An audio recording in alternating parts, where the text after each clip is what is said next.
Today I'm going to show you how to play Ed Sheeran's song Lego House in the key of G. Now, the actual song, the way Ed Sheeran plays it and sings it, is in the key of B. Now, what's the difference between that? I'll say a bit more about that later on, but first I'm just going to show you the chords and how it works. So there are three sort of sets of chords and the orders of chords that you need to know, and we call them chord progressions. So there's a pattern that sort of repeats over and over again, and in three sections of the song, the verse, the chorus, and the bridge, the patterns are all slightly different. They use mostly the same kinds of chords, but in a different order. So, first I'll show you the verse. You only really need to know three chords, and they cycle backwards and forwards between them. So the three chords are a G, a D, and an E minor. Okay, so I'm not going to talk about the figurings for those. You can have a look at the video about the key of G and the chords in it. But those are the three chords you need: G, D, E minor. Now, what does the actual progression look like? What's the order?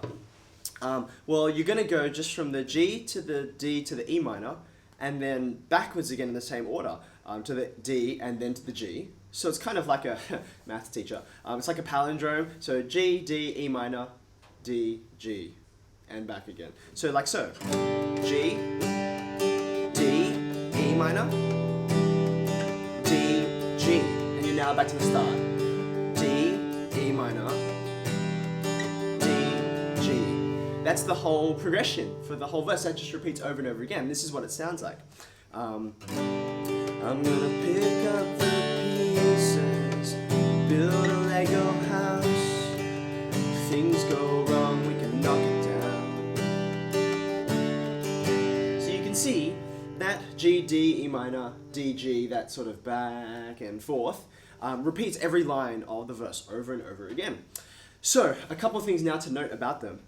You might have noticed, you don't hold each chord for the same amount of time. For instance, that D, it sort of pops in, it's more like a transition chord, if you like, and you can sort of see why. If you think about this higher string, at the moment, when I'm playing the G major chord, it's playing a G. That note is a G. When I go to the D, the next chord, the top string is now playing an F sharp, which is one semitone down. So it's sort of like a transition. And then when you play the E minor, the general sound is of an E. So you sort of go G, F sharp, E. You can even leave off that. So you get that. You can hear it progress down. So that's kind of a very, very common progression. So if you master the G, D, E minor, that'll serve you pretty well. So again, just showing you the D, you have to move to quite quickly because it's only there for a very, very short amount of time. So you're going to mainly stay on the G and the E minor like so. G for a little while, D, E minor, So that change needs to be really quick. So like I said in the how to practice video, you want to move as you're practicing very, very slowly. Make sure all of your fingers are in exactly the right spots and move them all individually really slowly so you can really get that change down and nail it and not make any mistakes as you do it. Okay, so there's the verse chords, G, D, E minor, D, G. Now the chorus. The chorus starts off very, very similar. It starts off with the G and the D and the E minor, but you're going to need an extra chord, which is the C, which I'll show you how it comes in. So, how does it go? I'm out of touch, I'm out of love. So that part's the same, G, D, E minor. And then what it progresses to is, instead of going back to the D and then back to the G, it flips those around. So it's going to do a G and then a D, like so. I'm out of touch, I'm out of love, I'll pick you up when you're G, D. So hold on, so let's get that. You got G, short D, E minor, and then a short G to a D. Hold on to that for a little while.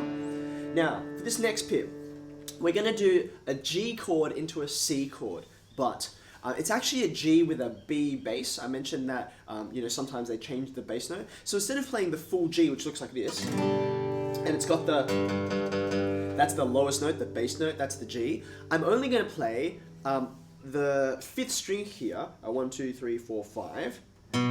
That's the B. So it's the A string, A, B flat, B. I'm going to play that and then move into the C. Sorry, I missed. Which that B and that C, because they're very, very close together, it kind of makes it a nicer transition. So that G with a B bass to a C, and then you finish with the D. A nice short D, just like the other times we play it. And then you're back to the start. That repeats twice for the chorus. So let's do that all over again. So this is the chorus. G, D, E minor, G, D, G with a bass, B bass, C, and then a short D. Be back to the beginning. G, D, E minor, G, D, G with B bass, C, and then D. Now, that's the whole chorus. It repeats. That same set of chords. I think you do it twice for the whole chorus. Okay, now after that D, depending on what happens next, you'll play different chords. So if you're going to verse 2, after that D, you'll go back to the original G, D, E minor.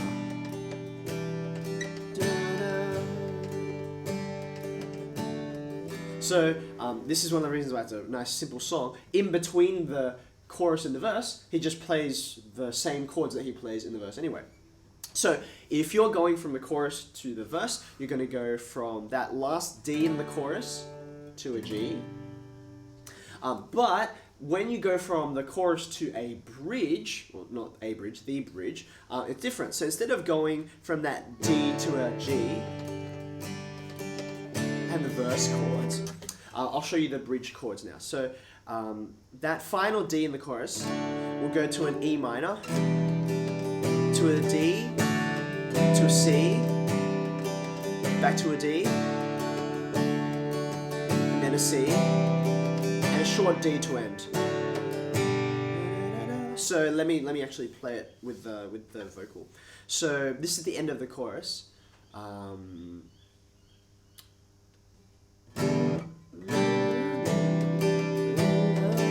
Now bridge. Don't hold me down. I think my voice is breaking, but it's more than I can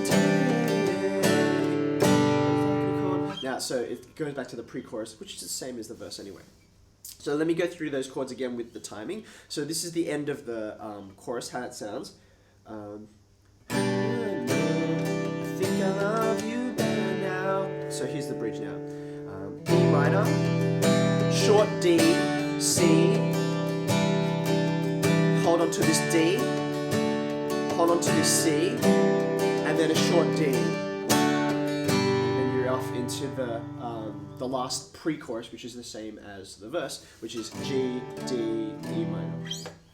Okay, so those are the orders of the chords, and you're like, oh, that went by really quickly. Don't worry, you can look in the description and all of the orders of the chords are written down there.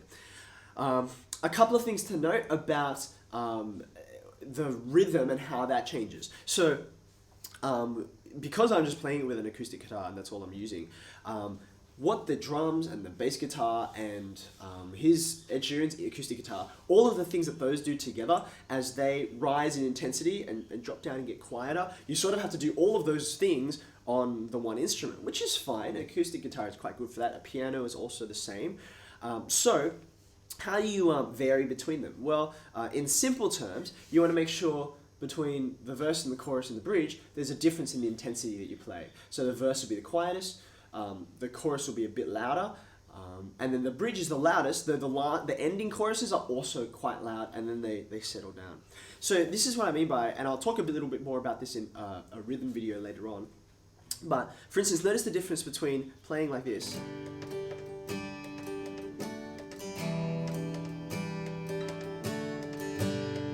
And now I'm going to play the same chords, but I'm going to play them with higher intensity.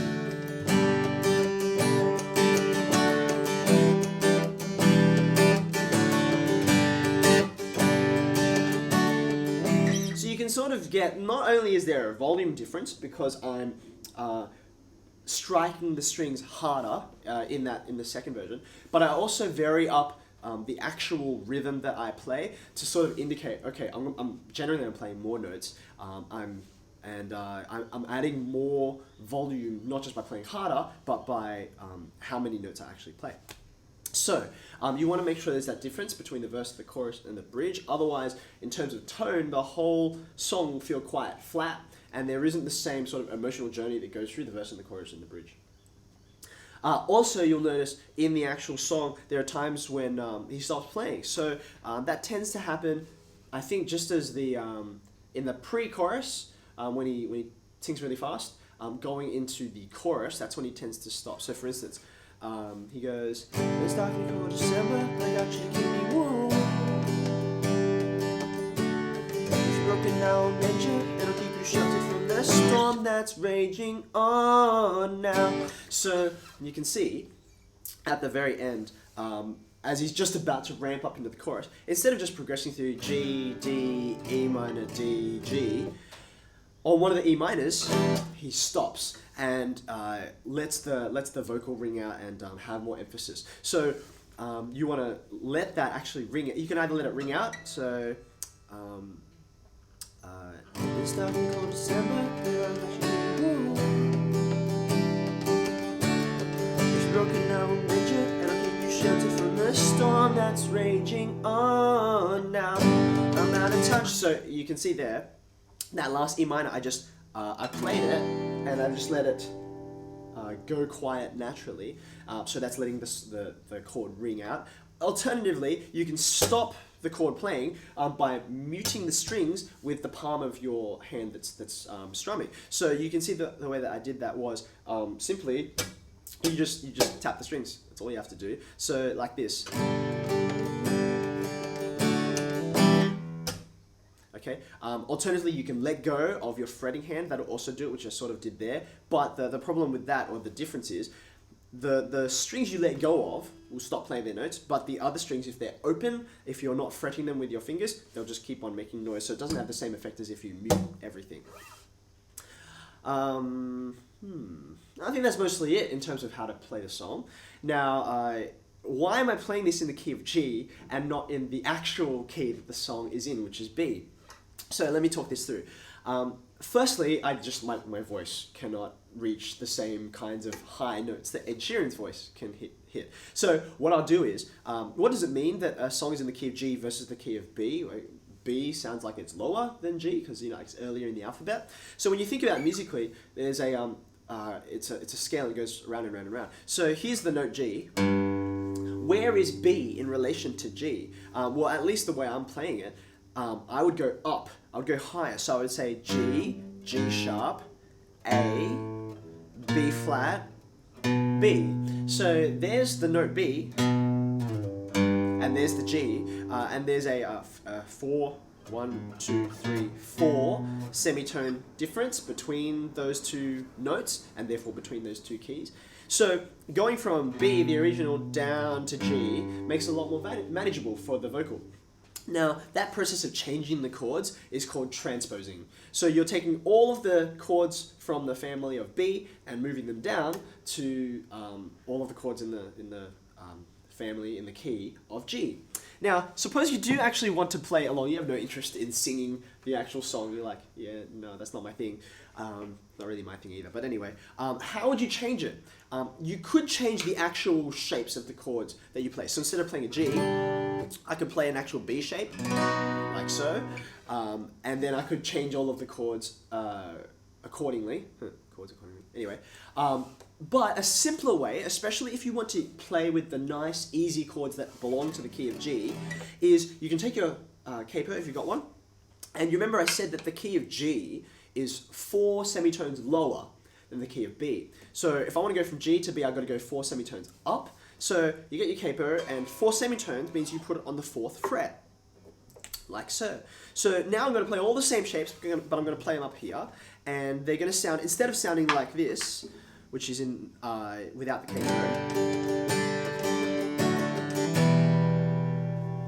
adding on the capo up at fret 4 will make them sound like this. So you've gone up to the key of B now without any extra effort. In fact, some people would argue that playing the chords up here are a little bit easier in some ways. But anyway, I'll talk about that another time when I talk about bar chords and voicings, different chord voicings, which will make a lot more sense when you know some of the different chords and different keys. So, if you want to play along with the CD or on the radio or something like that, pop your capo on 4, and then you can use those chords. Or alternatively, you could just leave it open, and you can learn later on we'll learn the chords that belong to this key, and then you can play them along like that if your voice can hit it, because if you want to sing. Okay.